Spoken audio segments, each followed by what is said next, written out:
Hi guys, saya Ernest dari ICT Motor Shalom. Kita bawa masuk sebiji Honda CBR 1000RR. Okey, motor ni tahun 2013, harga jual 44,800 lah. Dia sudah tukar cover set. Kalau tengok ini warna silver punya, ini original sangat Repsol punya color. Dia sudah tukar cover set. Okey, motor ni tahun 2013, 44,800 cover set baru. Dari depan dia sudah tambah satu Puig punya windshield, Lightech punya mirror block.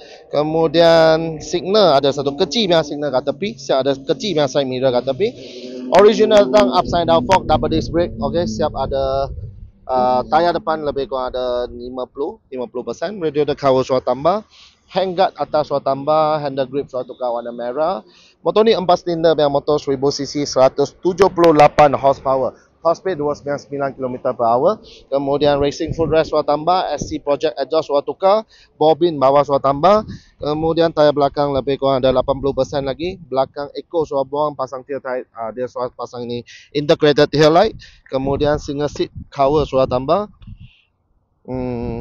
Itu saja. Okey, atas semua standard. Kemudian on tengok motor ni tahun 2013, my race sekarang jalan 37,000 saja. Okey, jom kita start tengok ni Honda CBR 1000RR SC Project exhaust bunyi dia macam mana.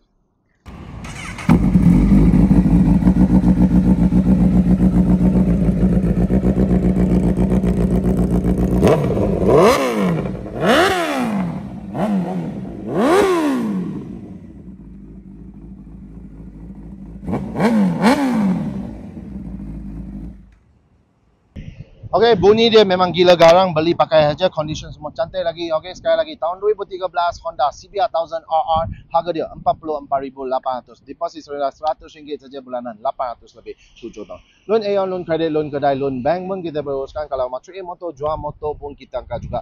Okey, dua jauh pun tak payah risau, kita hantar seluruh Malaysia. Okey, beli pun tak payah risau, kita siap ada warranty 1 bulan, siap ada kasih lagi voucher RM1,000. Okey, kalau minat motor ni terus datang ICT Motor Shalom ataupun terus WhatsApp.